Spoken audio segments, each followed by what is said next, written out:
अच्छा, आप लोगों ने वीडियो लेक्चर देखा जो मैंने अपलोड किया था, transformer oil testing? Yes sir. उस पर क्या समझ आई है?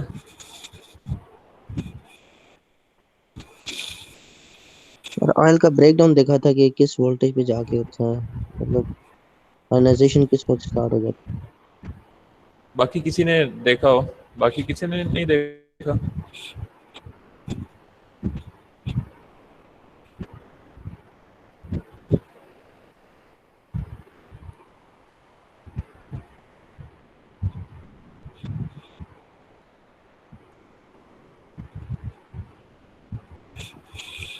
बाकी सब लगता है सो रहे हैं।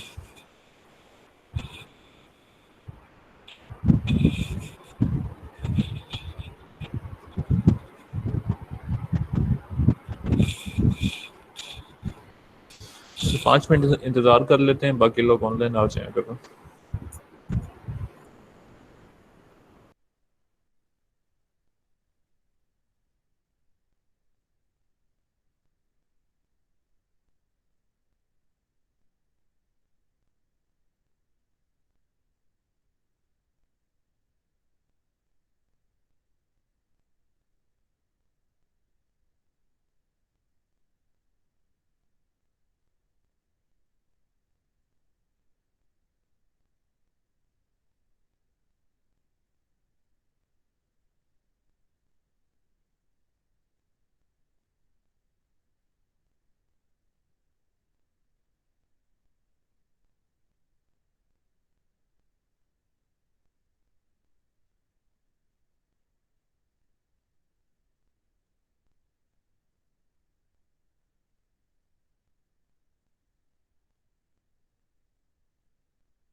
जी अस्सलाम वालेकुम। है।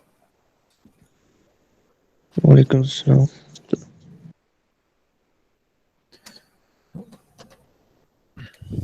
अभी भी 10-12 लोग एब्सेंट हैं।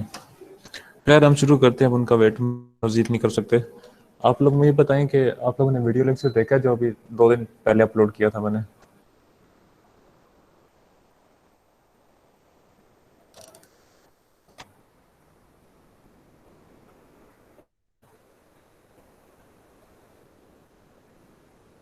यस सर, देखा। क्या देखा, उसमें क्या समझ आई है? फिर उसमें हम ऑयल कॉप में 2 इलेक्ट्रोड रख के उनके दरमियान ऑयल के की हम एक्चुअली चेक कर रहे हैं स्ट्रेंथ हम कि वो किस पे जाके ब्रेक डाउन होता है उसमें। ठीक है, उसमें कोई ख़ास बात नोट की आपने वीडियो लेक्चर देखते हुए? और सर उसमें वैसे फ्लैश ओवर नज़र नहीं आ रहा था, बाकी तो वही प्रोसीजर था कि अच्छा, बहरहाल जो लास्ट लेक्चर मैंने लैब नंबर 4 थी उसका मैंने अभी मैनुअल शायद अपलोड नहीं किया, मैं अपलोड कर दूंगा, मुझे टाइम ही नहीं मिला।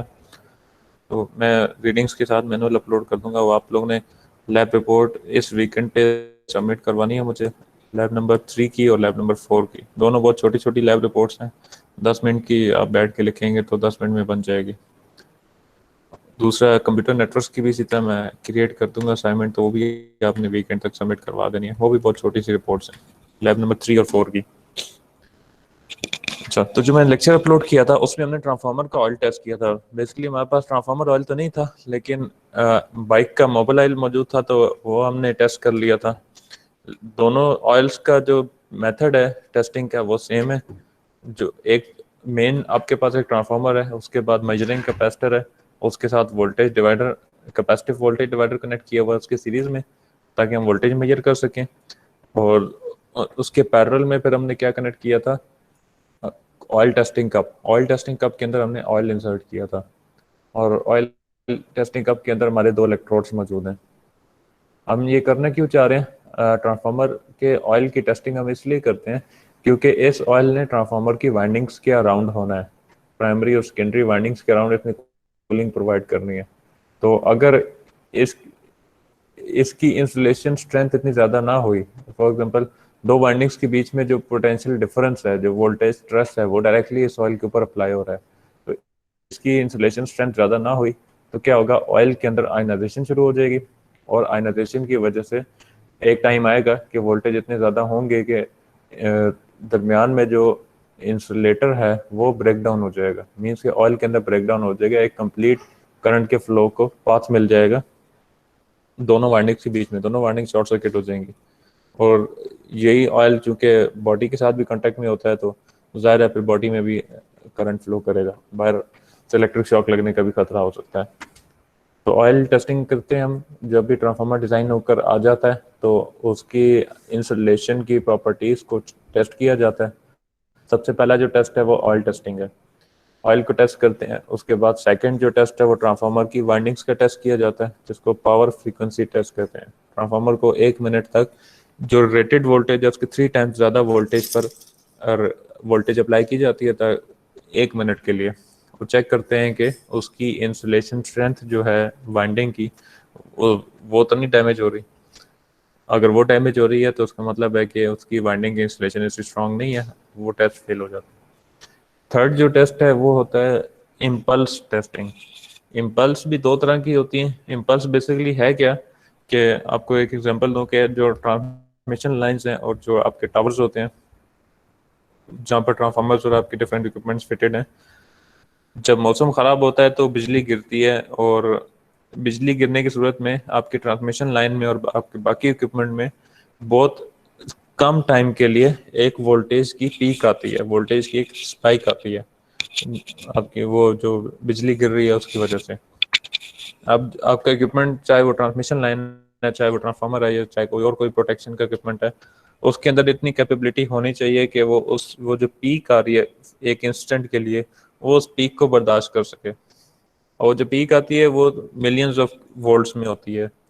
तो हम इस चीज़ की भी टेस्टिंग करते हैं। हम लैब में उस तरह की इम्पल्स, डमी इम्पल्स कह लें, वो इम्पल्स जनरेट करते हैं और टेस्टिंग ऑब्जेक्ट के ऊपर अप्लाई करते हैं, और उसको स्टडी करते हैं कि कितने किलो वोल्ट की पीक अगर आए तो इसकी जो इंसुलेशन है वो डैमेज हो जाएगी। ठीक है, तो हम ट्रांसफार्मर के ऊपर, ये थर्ड टेस्ट है इम्पल्स टेस्टिंग। इसमें भी दो तरह के पीक्स होती हैं, दो तरह की इम्पल्सेस होती हैं, एक लाइटनिंग इम्पल्स होती है, एक स्विचिंग इम्पल्स होती है।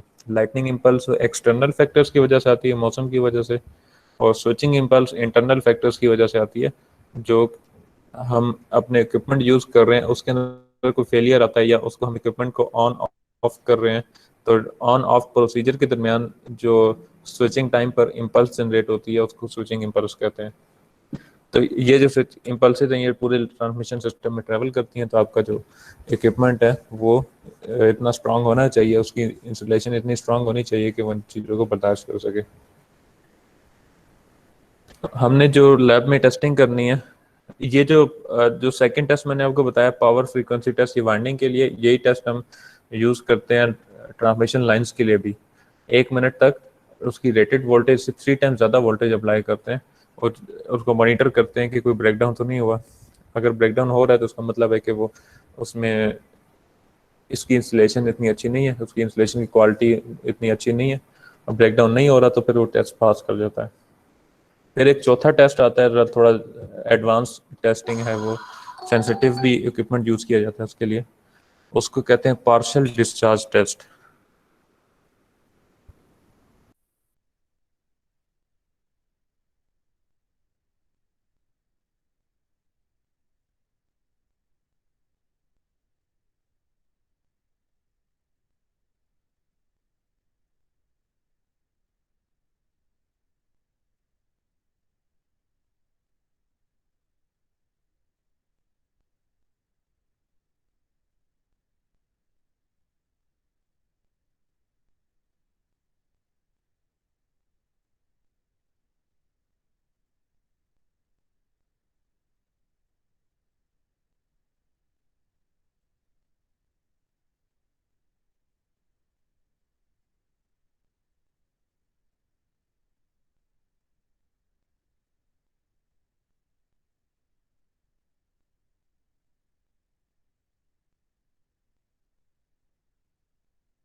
अच्छा सॉरी, थोड़ी सी डिस्टर्बेंस आ गई थी बीच में।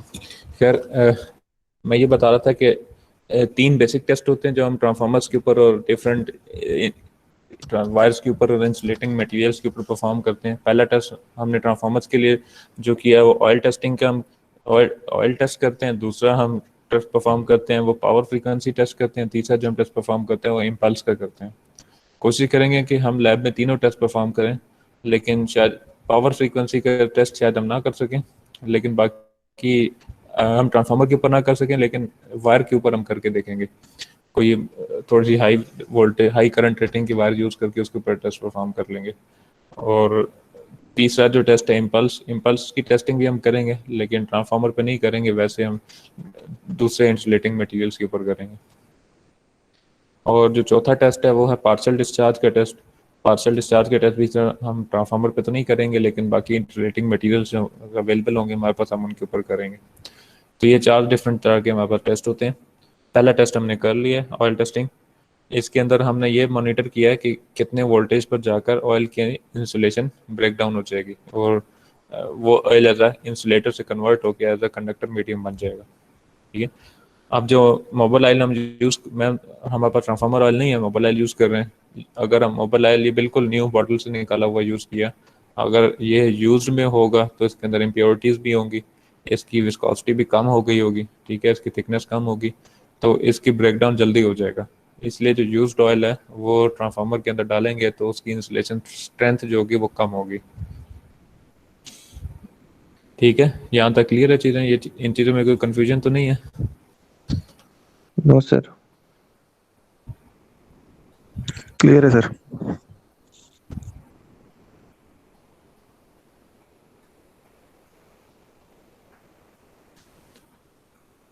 अच्छा, बस आज की लैब में यही था। ये लैब है बहुत आसान सी। ये एग्जैक्टली बिल्कुल वैसे ही लैब है जो हमने पहले परफॉर्म की है लैब नंबर 1 में।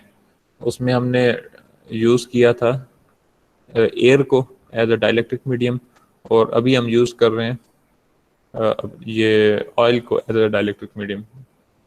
एयर में जब हमने ये टेस्ट परफॉर्म किया था तो तब हमने क्या किया था कि different type of electrodes use किए थे और उनके दरमियान स्पेसिंग भी डिफरेंट रख के चेक किया था।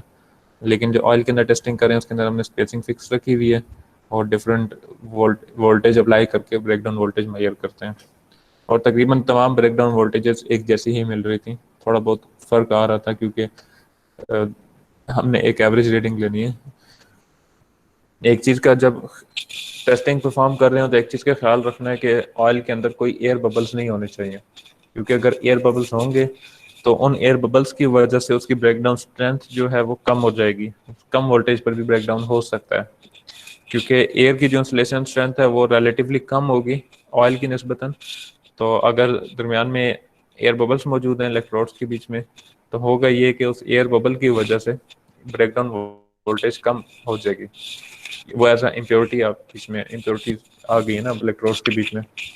इसी तरह अगर हम बाइक जो यूज्ड बाइक मोबाइल होता है मीन्स कि जो एक जो हम बाइक से ट्यूनिंग के बाद हम चेंज करवाते हैं, अगर वो वाला ऑयल यूज़ करें तो उसकी भी ब्रेकडाउन वोल्टेज न्यू बॉटल से निकाले हुए ऑयल से कम ही होगी, क्योंकि उसके अंदर भी इम्प्योरिटीज़ होंगी। उस एक तो उसकी विस्कोसिटी कम हो गई होगी, दूसरा उसके अंदर जो मेटल के स्मॉल पीसीज होते हैं जो इंजन से निकल के आते हैं, उस इंजन के फ्रेम से निकल जो इंजन के अंदर से निकल के आते हैं, उसकी वजह से भी उसकी जो इंसुलेशन स्ट्रेंथ है वो कम हो जाएगी। तो जब आप ऑन कैंपस आएंगे तो कोशिश करेंगे कि जो यूज्ड ऑयल है उसके ऊपर भी टेस्ट परफॉर्म करें, ताकि वो उसका भी आइडिया हो जाए कि वो कितने वोल्ट पर जाकर ब्रेक डाउन होता है।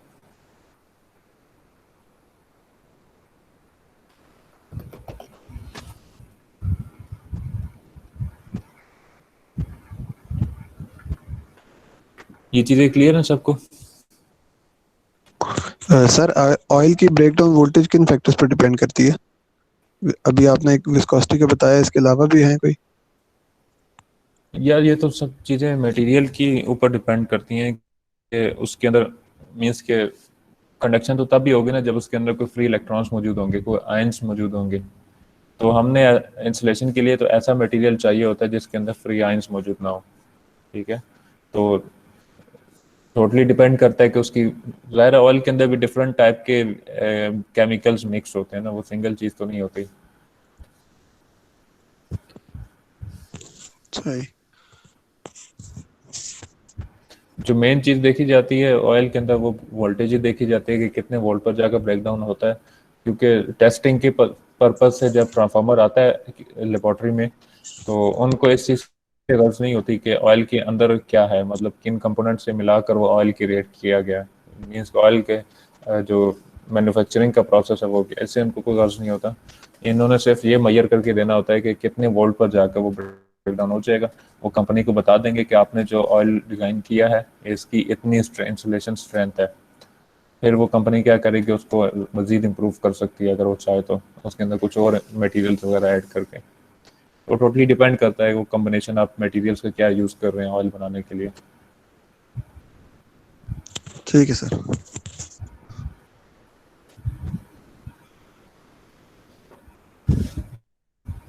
अच्छा ठीक है, अगर आपको कोई इशू नहीं है, कोई क्वेश्चंस नहीं है, तो आप अपनी अपनी अटेंडेंस लगाएं।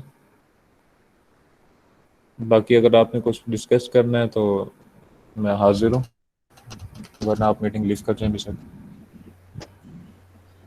सर ये इसकी मैं रीडिंग और वो मैनुअल अपलोड कर दिया आपने? नहीं, रीडिंग का मैनुअल मैंने अपलोड नहीं किया अभी तक मेरे ख्याल में। मुझे नहीं याद पड़ता मैंने किया था लास्ट वीक, लेकिन मैं कर दूंगा आज इंशाल्लाह। मैं कर दूंगा, वे टाइम नहीं मिल रहा था, मैं कर दूंगा। असल में मैनुअल जो है वो आपका बना हुआ नहीं है, लैब एक्सपेरिमेंट के हिसाब से बना हुआ नहीं है। वो जो इक्विपमेंट के साथ आया था वो स्टूडेंट मैनुअल नहीं है, मुझे वो टाइप करना पड़ता सारा। तो वो मैं टाइप कर रहा हूँ, थोड़ा बहुत कर लिया मैंने, कंप्लीट नहीं हुआ वो। जैसे आज इंशाल्लाह मैं उसको कंप्लीट करता हूँ और आप लोगों को फिर भेज दूंगा। चलो सही है। और और सर थर्ड रिपोर्ट का बता दें, उसमें सिर्फ वो रीडिंग बस दोबारा उसे करके लिखना है, मतलब अपडेट करके। हाँ, जो उसमें रीडिंग्स हैं वो अपने फर्स्ट एक्सपेरिमेंट से लेनी है और उनके ऊपर करेक्शन फैक्टर कैलकुलेट करना है using 26 degree centigrade temperature. Pressure आपने स्टैंडर्ड ले लेना है और करेक्शन फैक्टर से मल्टीप्लाई करेंगे तो आपको एक्यूरेट रीडिंग मिल जाएगी और वो एक्यूरेट आप टेबल में इंसर्ट कर लेना। सही है। थ्योरी में साथ उसका थोड़ा बता देना कि करेक्शन फैक्टर हम क्यों कैलकुलेट कर रहे हैं, क्योंकि हमारी जो रूम टेम्परेचर की कंडीशंस है वो चेंज हो गई हैं। ओके।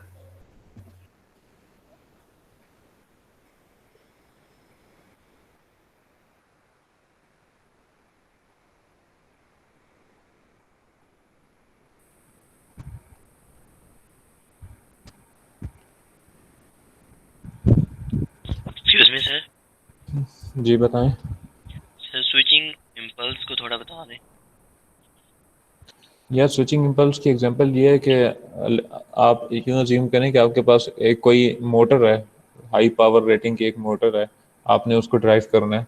तो आप डायरेक्टली उसको पावर सप्लाई के साथ कनेक्ट करके जब स्विच ऑन करेंगे ना, तो जिस इंस्टेंट पे आपने स्विच ऑन किया है उस इंस्टेंट पे ऐसे नहीं होगा कि पहले स्विच ऑन करने से पहले लोड के ऊपर 0 वोल्ट से जब जैसे ही आपने स्विच ऑन किया तो 220 वोल्ट्स आ गए। एग्जैक्टली 220 कभी भी नहीं आएंगे। वो होगा ये कि एक वोल्टेज की बहुत बड़ी स्पाइक आएगी या करंट की बहुत बड़ी स्पाइक आएगी। करंट की सूरत में आपको समझा देता हूँ। इनिशियली करंट आपके पास 0 था, फिर जैसे ही आपने स्विच ऑन किया, तो इंडक्शन मोटर की एग्जांपल ले रहे हैं, तो इनिशियली उस इंस्टेंट पे जब आपने स्विच को क्लोज किया, उस इंस्टेंट पे करंट की एक बहुत बड़ी पीक आएगी। लेट्स सपोज आपकी मोटर है, जैसे लैब में मोटर पड़ी हुई है, ये 0.7 एम्पेयर्स के लिए है, 3 फेज मोटर, इसकी करंट रेटिंग मैक्सिमम 0.7 है। तो उस इंस्टेंट पे जब मैं इसको स्विच को क्लोज करता हूँ, उस इंस्टेंट पे मोटर जो करंट ले रही है वो 2 एम्पेयर या 3 एम्पेयर करंट ले रही है पावर सप्लाई से, और फिर वो डिक्रीज करके वापस 0.7 से भी नीचे आ जाता है। ठीक है, तो वो जो 2 या 3 एम्पेयर करंट आ रहा है वो एक इंस्टेंट के लिए आता है, वो मिली सेकेंड या माइक्रो सेकेंड्स के लिए आता है। लेकिन वो उसकी रेटेड वोल्टेज से 200 टाइम्स 400 टाइम्स ज़्यादा है। तो उस इक्विपमेंट के अंदर ये कैपेबिलिटी होनी चाहिए कि वो अपने जो रेटेड है उससे 200 या 300 टाइम्स ज़्यादा करंट और वोल्टेज के जो स्पाइक्स आ रहे हैं उनको बर्दाश्त कर सके। उसकी इंसुलेशन स्ट्रेंथ इतनी होनी चाहिए। कंटिन्यूसली नहीं बर्दाश्त करे, लेकिन जो उस माइक्रो सेकेंड या मिली सेकेंड के लिए जो इम्पल्स जनरेट हो रही है उसको बर्दाश्त कर सके, क्योंकि वो जो स्पाइक्स हैं वो सिर्फ इतने टाइम के लिए जाते हैं। Thank you sir.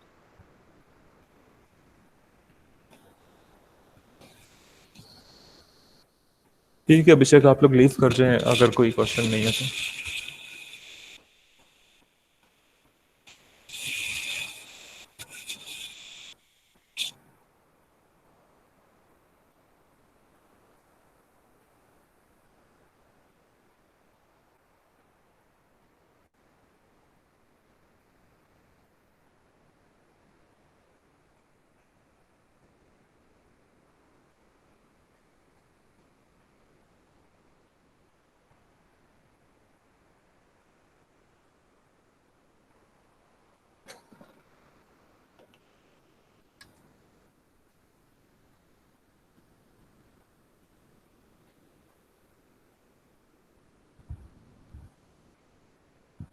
यासिर और अम्मार।